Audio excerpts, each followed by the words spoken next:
And they come here for their home opener. It was 30 degrees, and they lose 8-2 to DeGrom. Remember this game? Strassi pitched okay, but they had I think it was bottom of the sixth. They had bases loaded, couldn't score. Remember Trey Turner gets called out on strikes and then gets thrown out of the game. Mm-hmm. And then I believe in the top of the seventh, Jay Bruce hit the slam. So they lose that game 8-2. What was the game when Rendon got thrown out? Was that the next one? That was 3-2 Saturday. game? That was Saturday. Yeah, and Martina. Davey also got thrown out. Yeah, but Rendon he threw his bat, but he didn't say anything. Yep. And they threw him out. That was ridiculous. They tossed him. So they lost that game 3-2, and Kinsler couldn't hold the lead. Remember, Kinsler got the loss in that game. And then, of course, you had last night 6-5 and 12, and Kinsler again couldn't hold the lead, and he got the loss. And so they've lost 5 straight. Harper has been the one bright spot because he's got 6 dingers. Well, they got a few bright spots, but just hitting-wise. I mean, Rendon's hitting 289. Howie Kendrick's hitting 344. Adam Eaton's hitting 345. Bryce is hitting 357 with the 6 bombs. After that, it falls off a little bit. But, so they're hitting the ball fine, and just wait until they get Daniel Murphy. It'll be even better. Well, they were hitting the ball okay, but they couldn't get a key hit in any of those 3 games because they lost 7-1, 8-2, and 3-2. They had situations and opportunities where they could have gotten a big hit, and they just didn't come up with anything. So guys are getting on base, but they're not getting a big hit. And last night, the critical base running error, was it Turner?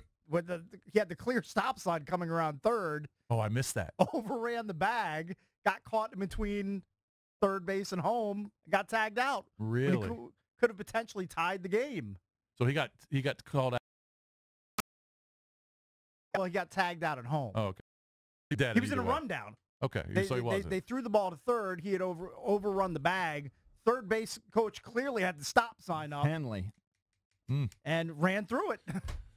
Well, usually he's pretty good on the bases. Yeah. That surprises me. But they've lost 5 straight, and now they've got, they're going to skip Cole, and they're going to pitch Max tonight against Julio Teheran. And, if there's one guy to stop a 5-game losing streak, it's Max Scherzer, who can do it. But is there anything you guys notice about the team early? Again, it's 9 games in. It's too early. I mean, I would be more concerned that the Mets look legit than how bad the Nats have played in this 5-game stretch. Maybe we'll just see if it's again. I've maintained this, and I felt really good, obviously, when the Nets got off to their 4-0 start. That I think big starts set the tone for a season. And I felt like the Nats were just in prime position to really just take a stranglehold position on this, but. Now with the 5-game swoon, everything's sort of up for grabs. And then now the Mets are doing what I thought the Nats were going to do. Mm-hmm. So I think you start to believe in yourself. Like you get off to a hot start, you separate yourself, and then your confidence and everything that plays into that. I think big starts are a huge advantage. And so I think you're right. You could be right. And I think the Mets have something to prove from last year. So I think this is more indicative of what the Mets can do this year than the start that the Nats have had. Because the Mets had a disappointing year last year because of all the injuries on the mound, but they feel like they've talked about it. They feel like they can match up with the Nats as well as anybody if they're healthy. The Nats and they might be right. Are pretty freaking loaded. The concerns that people had about the Nats are 2 concerns, right? Their 5th starter spot, which I think Hellickson pitched well again. Right? I think he maybe has one more start slated for the minors, and they might make a decision. Mm-hmm. So that maybe that'll resolve itself. But, the 5th starter position and kind of the middle of the bullpen, those were the 2 concerns that people had for this team. Yep. And, every team, no team is perfect. Every team's going to have an issue or 2 here or there. We're just being kind of picky. But at the end of the day, there's just too much talent for them to continue at this level. I was just kind of going through the schedule from last year. I believe they were only swept once at home last year, and I think it was Texas. I don't know when they definitely didn't lose 5 in a row last year. It's been a while. Right, and I think they were only swept once at home. And I think it's the Mets' first sweep of the Nats here in D.C. in like 10 years. Yeah, I mean, it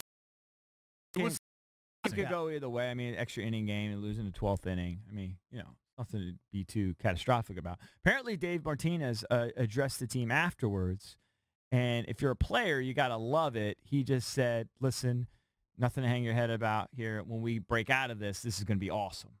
Right, right. So And they will. He's staying super positive. But this could be a really good homestand now. I mean, obviously it didn't start out that way, losing to the Mets 3 straight, but they've got Atlanta for 3, and remember they lost 2 out of 3 in Atlanta. Right. All right, so Atlanta, by the way, has the biggest run differential in the league right now. Yeah, they're pitching 6-3. I think they're plus 29. Yeah, they've been pitching great.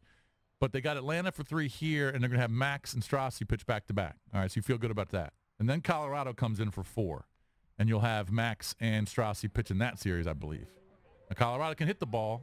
You know, they're not the same team away from Coors, but you should feel good about this next 7 games to kind of bounce back from what the Mets did to them. Now, I think Bryce also had another base running issue too, right?